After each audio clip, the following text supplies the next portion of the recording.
तो फिल्म की शुरुआत में हमें एक लड़की दिखाई जाती है जो अंधेरी जगह पर कैद थी। वो किसी को अपनी मदद के लिए बुलाना चाहती थी, लेकिन उसके फोन में सिग्नल्स नहीं आ रहे थे। कुछ देर में यहाँ पर किसी चीज के रेंगने की आवाज आती है और कोई ना दिखने वाली चीज उस लड़की को खींच कर यहाँ से ले जाती है और ये सीन यहीं पर कट हो जाता है। अगले सीन में हम कुछ दोस्तों को देखते हैं जो पिकनिक मनाने के लिए आए हुए थे। तो तब उनकी मुलाकात होती है मॉस्को से आए एक लड़के से जो यहाँ अपने भाई को ढूंढने के लिए आया था। वो बताता है कि मेरा भाई एक आर्कियोलॉजिस्ट है और पास ही के एक इलाके में पुराने टेम्पल की तलाश में आया था अपनी एक आर्कियोलॉजिस्ट साथी के साथ। लेकिन उस दिन के बाद से उन दोनों का ही कुछ अता पता नहीं है। वो इनकी ग्रुप को भी कहता है कि अगर आप लोग मेरे साथ वहाँ चलना चाहे तो जाया जा सकता है, लेकिन इस टाइम ये ग्रुप इनकार कर देता है। लेकिन सुबह होते ही इन सब का इरादा बदल जाता है और ये लोग डिसाइड करते हैं खुद भी उस टेम्पल को देखने का, जिसके बारे में आज तक इन्होंने सुना भी नहीं था। ये लोग अब उस इलाके में पहुंच जाते हैं जहां पर वो टेम्पल था। इन्होंने एक लोकल गाइड भी हायर किया था जो इस इलाके में उन्हें छोड़ देता है और इन बेचारों को फिर ये पूरा सफर खुद ही से तय करना पड़ता है और वो लोग एक टैक्सी हायर करते हैं उस टेम्पल तक जाने के लिए। अजीब बात थी, ये जीप वाले भी उन्हें जंगलों के बाहर छोड़ गए थे, ये कहते हुए कि आगे का सफर आप लोगों को पैदल तय करना होगा। जंगल के अंदर ये लोग अपना सफर शुरू कर देते हैं और रास्ते में इन्हें काफी पुरानी चीजें भी मिलती हैं, जिससे इन्हें पता चलता है कि यहाँ पर काफी पुराने लोग रहा करते थे। यहीं पर उन्हें एक जीप भी नजर आती है जो जरूर उसी आर्कियोलॉजिस्ट की थी जिसका भाई उसे ढूंढ रहा था। इन्हीं चीजों की और खूबसूरती की पिक्चर्स लेते लेते ये लोग आगे आगे जैसे जैसे बढ़ रहे थे, एक अजीब काम इनके साथ ये हो रहा था कि यहाँ के लोकल लोग इन्हें काफी अजीब नजरों से देख रहे थे और इनसे बात तक नहीं कर रहे थे, जैसे वो लोग इनके यहाँ आने से खुश ना हो। खैर फाइनली ये लोग उस टेम्पल के सामने पहुंच भी जाते हैं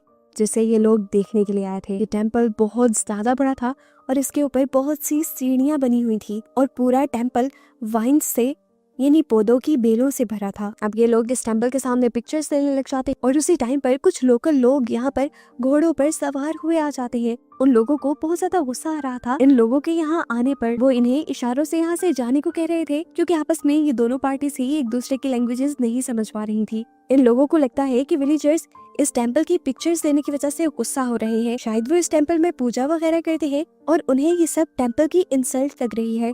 ये लोग इसीलिए वो कैमरा वापस देने की भी कोशिश करते हैं और जैसे ही लड़का कैमरा देने के लिए उनके करीब जाता है तो विलेजर्स में से एक आदमी उसके ऊपर तीर से हमला करके उसे मार देता है। अब इनके ग्रुप के सभी लोग पैनिक हो चुके थे और पैनिक होकर ये लोग इस टेम्पल के ऊपर की तरफ भागने लग जाते हैं। जैसे ही ये लोग ऊपर चढ़े तो नीचे से लोगों ने उन्हें वार्न करना शुरू कर दिया कि आज के बाद नीचे मत आना। ये लोग देखते हैं कि टेम्पल के ऊपर 2 कैंप लगे हुए थे जो उन दोनों आर्कियोलॉजिस्ट के थे, पर अब इन दोनों कैंप्स में कोई भी नहीं था। ये लोग देखते हैं कि टेम्पल के ठीक ऊपर एक बहुत ही गहरा गड्ढा भी है। खैर ये लोग अभी यही सोच रहे थे कि वो दोनों आर्कियोलॉजिस्ट होंगे कहाँ कि तभी उन्हें गड्ढे में से किसी के फोन की आवाज आती है। मिथाई यानी वो लड़का जिसका भाई आर्कियोलॉजिस्ट था, उसको लगता है कि उसका भाई इसी गड्ढे में है, इसीलिए वो गड्ढे के अंदर जाने का फैसला करता है। ये लोग मिथाई को एक रस्सी के साथ बांध देते हैं और उसके जरिए जैसे जैसे मिथाई को आहिस्ता आहिस्ता वो नीचे उतारने की कोशिश कर ही रहे थे तो तभी रस्सी टूट गई और मिथाई बिल्कुल नीचे गड्ढे में जाकर गिरा और इतनी ऊंचाई से गिरने की वजह से मिथाई की टांगे और कमर टूट गई। ऊपर इन लोगों को मिथाई की सिर्फ दर्द भरी चीखें ही सुनाई दी। पता नहीं किस हाल में था, ये जानने के लिए ये लोग एक नई रस्सी बांधते हैं पुली के साथ और स्टेसी को नीचे भेजते हैं। नीचे जाते हुए उसके हाथ में लाइट भी थी जिससे वो देखती है कि इस कुएं की सारी दीवारें अच्छी तरह उन्हीं वाइन्स ने कवर की हुई है, जिन वाइन्स यानी बेलों को ये लोग बाहर भी देख चुके हैं। इन्होंने जितनी बड़ी रस्सी लगाई थी उसने स्टेसी को काफी नीचे तक तो पहुंचा ही दिया था, पर फिर भी ये कुआं काफी गहरा था और उसे नीचे मैथ्यू तक आने के लिए जंप लगानी पड़ी, जिसकी वजह से उसके अपने भी घुटने में बहुत बुरी तरह से चोट आई। यहाँ मिथाइयों ने उसे बताया कि वो हिल भी नहीं पा रहा, जिसका मतलब है कि उसकी स्पाइन यानी रीढ़ की हड्डी में चोट आई है। ये बात वो ऊपर भी बता देते हैं। फिलहाल इनके लिए इम्पोर्टेंट था मैथ्यू को ऊपर लेकर आना। ये लोग एक स्ट्रेचर बनाकर नीचे फेंकने का फैसला करते हैं, जबकि एमी जो कि एक मेडिकल स्टूडेंट थी वो इन सबको कहती है कि ऐसा मत करो, किसी की कमर में चोट हो और उसे इस तरह से मूव किया जाए तो ये बहुत खतरनाक साबित हो सकता है। वो बहुत ज्यादा परेशान थी भागते हुए वो इस टेम्पल से नीचे उतरती है और यहाँ के विलेजर्स से मदद मांगती है, लेकिन वो लोग गुस्से में उसी के ऊपर गन पॉइंट कर देते हैं। एमी बहुत ज्यादा इमोशनल हो रही थी, तो यहाँ उसका साथी उसे संभालने लग जाता है। यहाँ तक के रोते रोते एमी नीचे उन वाइन्स पर गिर जाती है और ये देखते हुए सभी विलेजर्स और भी ज्यादा डर जाते हैं। एमी को गुस्सा आ रहा था तो उसने यही वाइन्स तोड़कर सामने बच्चे पर फेंक दी और इसके बाद जो हुआ वो बहुत ही शॉकिंग था। गाँव के लोगों ने उस बच्चे को ही शूट करके मार दिया जिसके ऊपर वो वाइन्स गिरी थी। और यहाँ इन्हें अंदाजा हुआ कि गांव के लोग इन लोगों से गुस्सा नहीं है, वो असल में टेम्पल्स पे आई इन वाइन्स से डरते हैं। एमी का साथी समझ गया था कि अब ये लोग एमी को भी इसी तरह मार देंगे क्योंकि वो भी वाइन्स पर गिरी थी, इसलिए वो एमी को लेकर वापस टेम्पल के ऊपर आ जाता है जहाँ उनके बाकी साथी एक स्ट्रेचर तैयार कर रहे हैं। एमी और उसका साथी आकर इन लोगों को बताते हैं कि गांव के सभी लोग इन वाइन्स से बहुत ज्यादा डरते हैं और ऐसा क्यों है ये इन्हें नहीं मालूम। खैर दिखाया जाता है कि स्ट्रेचर तैयार करने के बाद उसी रस्सी के जरिए जिसके जरिए स्टेसी नीचे आई थी वो स्ट्रेचर भी नीचे आ गया था। अब क्योंकि रस्सी छोटी थी तो एमी और स्टेसी दोनों मिलकर मिठाइयों को उठाकर उस स्ट्रेचर के ऊपर लिटाते हैं, जिस वजह से मिठाइयों को बहुत ज्यादा दर्द भी होता है। काफी देर की मेहनत के बाद ये लोग मिठाइयों के बाद उन दोनों लड़कियों को भी ऊपर लाने में कामयाब हो जाते हैं। ऊपर आने के बाद एमी और जेफ जो दोनों मेडिकल स्टूडेंट थे वो दोबारा मिठाइयों को चेक करते हैं और उसकी इंजरी से ये पता चलाते हैं कि शायद वो अब कभी चल ना सके, लेकिन फिर भी उम्मीद उन्होंने रखनी थी। वो हर किसी को वार्न कर देते हैं कि मिठाइयों को कोई जरा सा भी नहीं हिलाएगा। अब इन्हें मिठाइयों के लिए यहाँ से निकलना था। नीचे विलेजर्स खड़े थे जो इनके नीचे जाते ही इन्हें मार देते। इन्हें रात रात में ही कुछ सोचना था।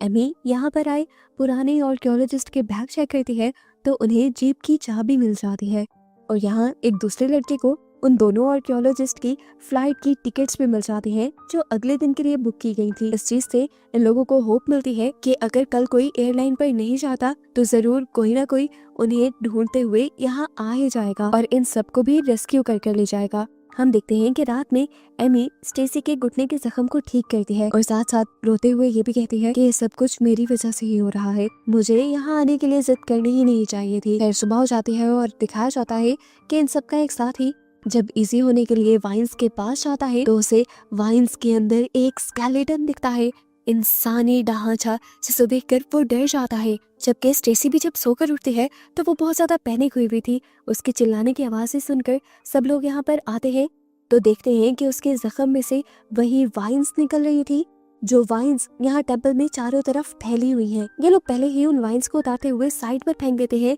लेकिन इससे भी ज्यादा डिस्टर्ब कर देने वाली चीज ये थी कि वाइन्स अब उसकी चोट के और जिस्म के अंदर ग्रो कर रही थी। ये लोग उसकी चोट के करीब से तो उन वाइन्स को पकड़कर खींच देते हैं, लेकिन स्टेसी कहती है कि मुझे अपने पेट के अंदर भी कुछ हिलता हुआ और चलता हुआ महसूस हो रहा है।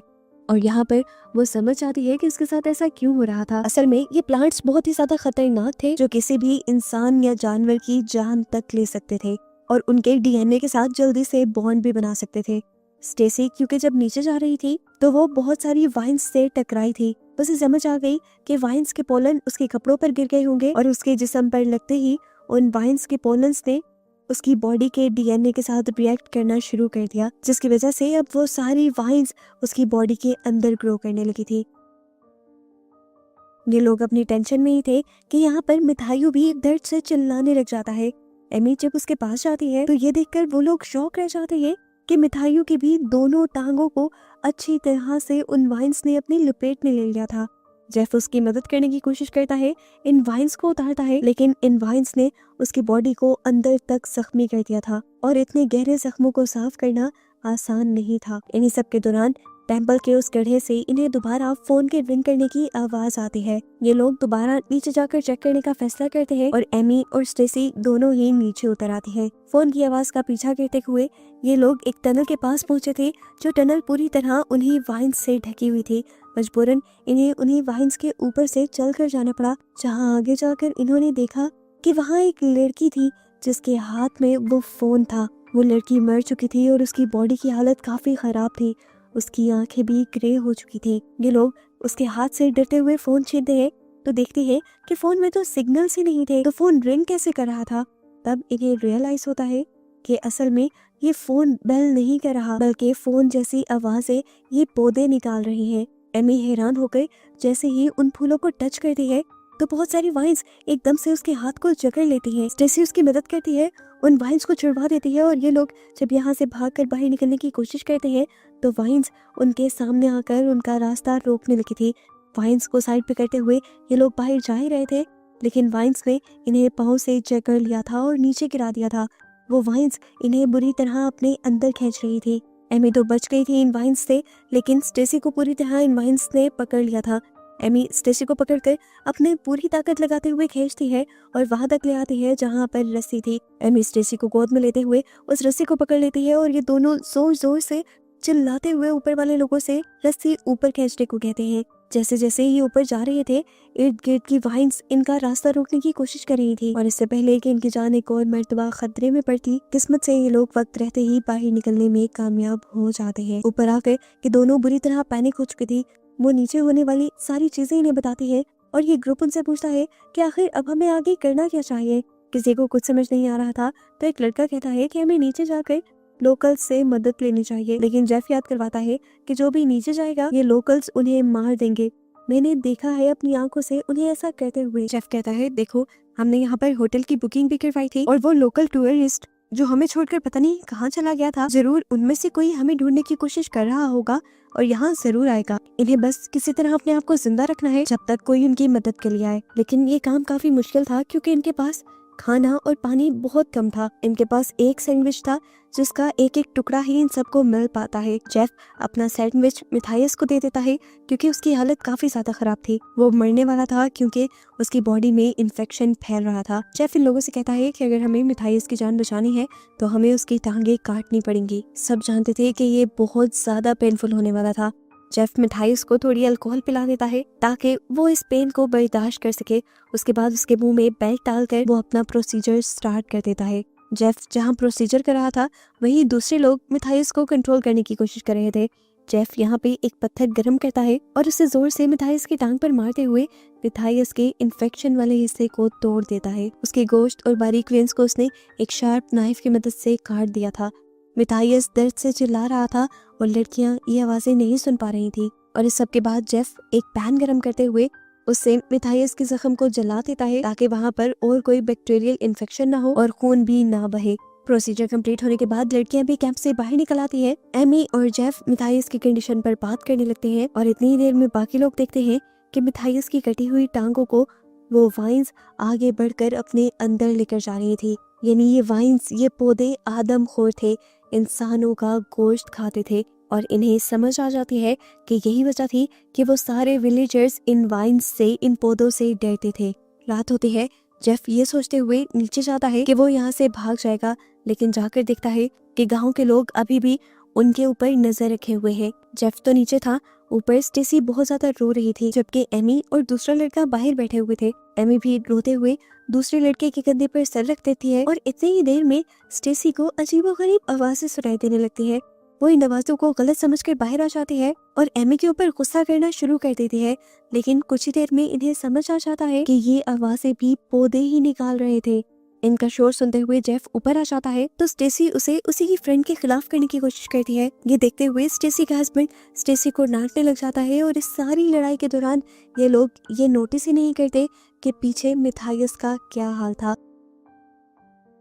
वाइन्स ने पूरी तरह मिथाइस को जकड़ लिया था और वो अब नाक और मुंह के जरिए उसकी बॉडी के अंदर जा रही थी, यहाँ तक कि ये वाइन्स मिथाइस का दम घोंटकर उसे मार भी देती हैं। जिस टाइम जेफ मिथाइस को नोटिस करता है तब तक काफी देर हो चुकी थी। जेफ मिथाइस की बॉडी से उन वाइन्स को बाहर निकालने की कोशिश तो करता है, लेकिन जल्द ही उसे एहसास हो जाता है कि मिथाइस मर चुका है। ये देखते हुए स्टेसी और भी ज्यादा पैनिक हो जाती है क्योंकि उसे पता था कि वाइन्स उसकी बॉडी के अंदर भी है और उसे ये बात कंफर्म हो जाती है कि अब जल्द ही वो भी मर जाएगी। वो यहाँ पर एक छुरी उठाते हुए कहती है कि मैं अपनी बॉडी को काट कर इन वाइन्स को अपनी बॉडी से बाहर निकाल दूंगी, लेकिन उसका साथी उसे ऐसे करने से मना करता है। लेकिन स्टेसी, जिसकी हालत काबू में थी ही नहीं, वो उसे भी अपने से दूर कर देती है। यहाँ तक तो सब ठीक ही था, सभी लोग स्टेसी को ही काम डाउन करने की कोशिश कर रहे थे, लेकिन फिर एक मोमेंट ऐसा भी आया कि इन सबको डरना पड़ा क्योंकि यहाँ वाइन्स के सभी फ्लावर्स बिल्कुल स्टेसी की ही आवाज में और स्टेसी की ही तरह बोलने लगे, उसके बोले हुए लफ्ज रिपीट करने लगे और इस तरह इन्हें अंदाजा हुआ कि इन वाइन्स के पास ब्रेन भी है जिसकी वजह से ये वाइन्स और उसके फ्लावर उन्हें मिमिक कर पा रहे हैं, उनकी नकल उतार पा रहे हैं। ऐसे ही सुबह हो जाती है। जेफ और एमी एक साथ बैठे होते हैं जब वो देखते हैं कि विलेजर्स आकर बहुत बड़ी क्वांटिटी में नमक को टेम्पल के इर्द गिर्द गिरा रहे थे ताकि ये वाइन्स आगे ना बढ़ पाए। जेफ एमी से कहता है कि ये एंशिएंट वाइन्स है, यानी बहुत ही सदियों पुरानी वाइन्स है और जेनेटिक डेवलपमेंट होने की वजह से इंसानों को खाने लगी है। इसी वजह से इंसान तो क्या, जानवर भी इन वाइन्स से दूर रहते हैं। वो लोग बातें ही कर रहे थे कि इनका दूसरा साथी कैंप से निकल कर आता है और इन्हें बताता है कि स्टेसी की हालत पहले से कहीं ज्यादा खराब हो गई है। ये लोग देखते हैं कि वाइन्स बहुत ही तेजी से उसकी टांग के अंदर ग्रो कर रही थी। जेफ छुरी लेता है और उसकी टांग को काट कर उन वाइन्स को निकालने की कोशिश करता है। तब स्टेसी कहती है कि मुझे ऐसा लग रहा है कि जैसे मेरे सर में भी कुछ हो, लेकिन ये लोग उसे कहते हैं ऐसा कुछ भी नहीं। थोड़ी देर बाद जब स्टेसी कुछ पीने लगती है तो इन्हें सचमुच में उसके सर में वाइन्स चलती हुई दिखाई देती हैं। सारे उसे अजीब तरीके से देख रहे थे, इसीलिए स्टेसी भी समझ गई कि खतरा इन वाइन्स को उसकी बॉडी के अंदर से निकालने के बाद भी नहीं टला। ये लोग सो जाते हैं और कुछ देर बाद जब ये लोग सोकर उठते हैं तो देखते हैं कि स्टेसी इन लोगों के पास नहीं थी। वो पहले से ही बाहर आ चुकी थी और जब वो बाहर आई थी तो उसको देखते ही इन वाइन्स ने उसकी आवाज़ें निकालना शुरू कर दी थी, जिसकी वजह से स्टेसी और भी ज्यादा डर गई थी और उसने अपनी पूरी बॉडी पर कट लगा लिए थे। जब तक ये लोग बाहर निकले तब तक उसके खून से यहाँ पर एक छोटी सी नदी बन गई थी। जेफ उसे रोकने के लिए करीब जाता है तो वो अपने चाकू से जेफ को दूर कर देती है और इस तरह जेफ का हाथ भी जख्मी हो जाता है।